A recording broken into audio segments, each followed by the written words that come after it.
I truly do believe the day will soon come when we will heal our land and we'll be able to reopen America and put this great nation back to work. Thank you, Mr. President. Thank you very much. Mr. President? Mr. President, is now the time for sarcasm?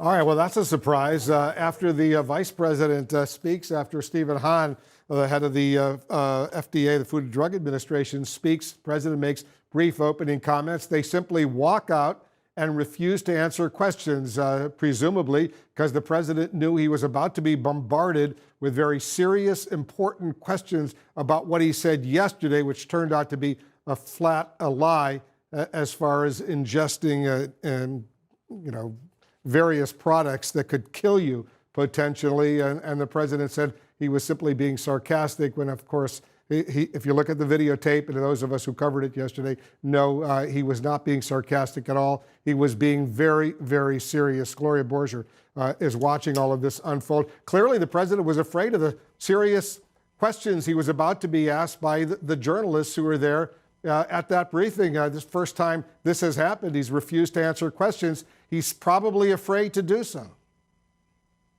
Well, look, when he did answer a question earlier today, and he lied and said he was being sarcastic about what he said about disinfectant in your body and perhaps light in your body being able to somehow cure coronavirus. When he suggested that, he got himself into a lot of trouble. He knew he was going to be asked about it again, and he doesn't like being asked tough questions.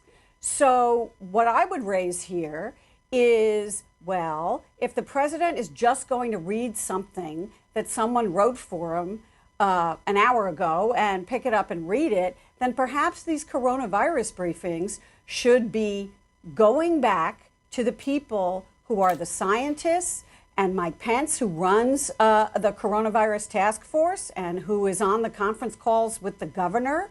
And perhaps that is the way they ought to be, rather than having the President at the podium dispensing rumor and false scientific information. I don't think we've seen anything like this from the President during this coronavirus pandemic. He has appeared in the briefing room briefly from time to time and then ducked out again. But this is a whole different kind of experience, Wolf. And I think you're right on the money on this. This is a president who is feeling the heat big time after he made that outlandish, ridiculous comment yesterday that people could inject themselves potentially with household disinfectants as a cure for the coronavirus, and then tried to walk it back today by saying he was being sarcastic.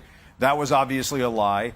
Earlier in the day, the White House press secretary put out a statement that didn't mention anything about sarcasm, just accused the press of taking things out of context. But I will tell you, Wolf, just a couple of things, just to put all of that to the side for the moment. I think the fact that Dr. Fauci and Dr. Birx were not in this briefing today is important, and my colleague Kevin Liptak and I have been doing some reporting on this.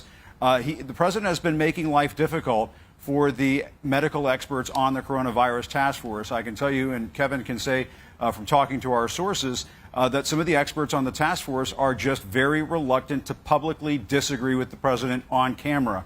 And some of this dynamic goes to the extent that, there are times when these experts don't want to stand behind the President. They'd rather be off to the side of the room because they don't want the camera to pick up the expressions on their face when the President is making these sorts of comments. And you saw what happened yesterday in the briefing room as the President was talking about sunlight therapy and disinfectant therapy, all of which is hogwash.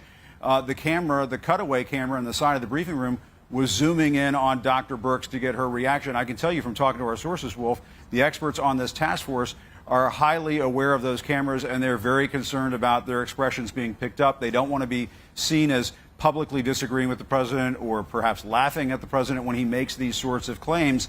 And what you end up with, the end result of that, is a lot of the experts that the public is relying on can't really give the American people the truth because they're worried about the President lashing out at them or making some kind of scene that has to be cleaned up later. And to some extent, Wolf, it may just be better off for everybody that the press conference ended so early today, despite the fact that we would like to pepper the President with lots of questions. He wasn't given the opportunity today, or didn't take the opportunity today, to put out a lot of junk science and a lot of poppycock ideas that just aren't going to hold up when scientists take a look at it. So perhaps the public might have been spared in that respect, Wolf. On every one of these disinfectants, it says for external use only. It's not that you don't have to be a brilliant scientist or doctor to understand. You don't inject this in your mouth. You just use it on your hands, and that's about it. It's pretty extraordinary that the CDC had to issue a statement today telling the American people, don't inject this in your body.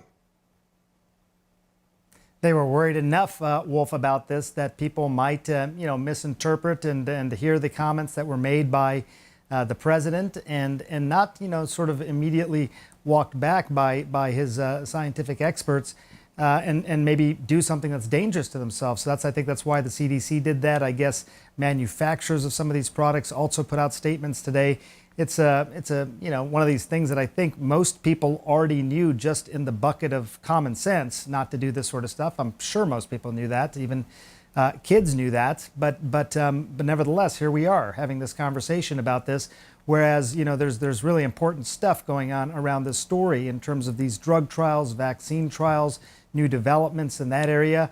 I will say that over the past 24 hours, in addition to the shenanigans around injecting disinfectants, there was also now some new guidance from the FDA saying to slow down the roll on hydroxychloroquine, saying, right now there seems to be significant side effects with that medication. You may remember, Wolf, at one point the FDA said we're going to start trialing this, but we're also going to make it available off-label use for physicians to use as they see appropriate. Now the FDA is saying we'll continue the clinical trials, but based on side effects, based on the early data showing that there's not efficacy, effectiveness here, we're not suggesting people use this outside of a clinical trial anymore. And also these antibody kits, Wolf, there's been lots of tests that have come out into the market.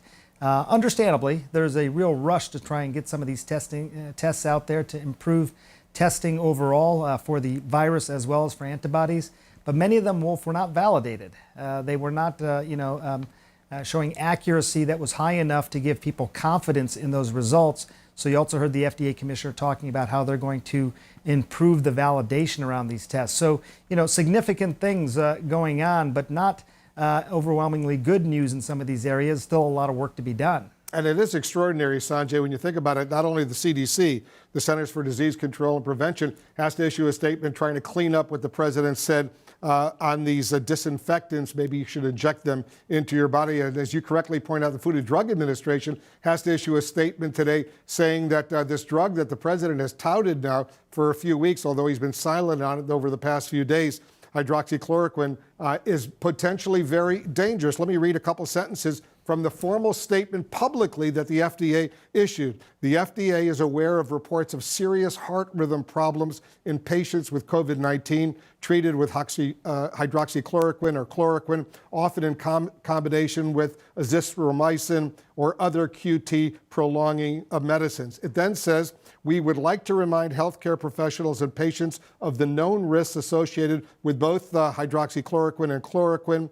Hydroxychloroquine and chloroquine have not been shown to be safe and effective for treating or preventing COVID-19. And then it winds up by saying, patients who have also had other health issues such as heart and kidney disease are likely to be at increased risk of these heart problems when receiving these medicines. That was another slap at the President of the United States, what he and some of his supporters have been touting about this treasure trove of hydroxychloroquine. Yeah, I mean, Wolf, it's too bad, right? Because we need to have an effective medicine. Everybody wants that. You want that. I want that. Everybody on the planet wants that. We are in the midst of a pandemic. So it's terrible news always, or not good news when these trials don't work. There are many trials that are going on around the world on all sorts of different potential medicines. The hydroxychloroquine, which is one that's obviously gotten a lot of attention, there's been a drumbeat now of news and early studies, I will add, small studies, but these early studies are not promising at all, Wolf, in terms of showing effectiveness. Some of them have shown some harm, as you pointed out, Wolf. That's why the FDA is making this statement. There was a study that came out of France that showed in higher doses this medicine could cause some these heart rhythm abnormalities. So that's obviously a significant concern. Last night, we asked Governor Cuomo about this, and the reason being that many of the doses that were purchased went to the state of New York and were being given in New York at 5 different hospitals as part of a clinical trial. We're going to await the final results there, but we did ask Governor Cuomo, what did the early results show? And he said basically the headline was they did not seem to be any more effective in treating this COVID infection versus a placebo, versus taking no medication at all. Again, that's not good news. I mean, we all want a successful therapeutic, regardless of who's endorsing it or supporting it or whatever. But this hydroxychloroquine, so far, Wolf, doesn't appear to be the way out. Again, there's other medicines that are being studied. We'll wait for the final results on hydroxychloroquine. They should be coming by the end of the month, we hear. But so far, it doesn't look promising. And we'll see what this other drug, remdesivir, to see how that works out. There's some trials involving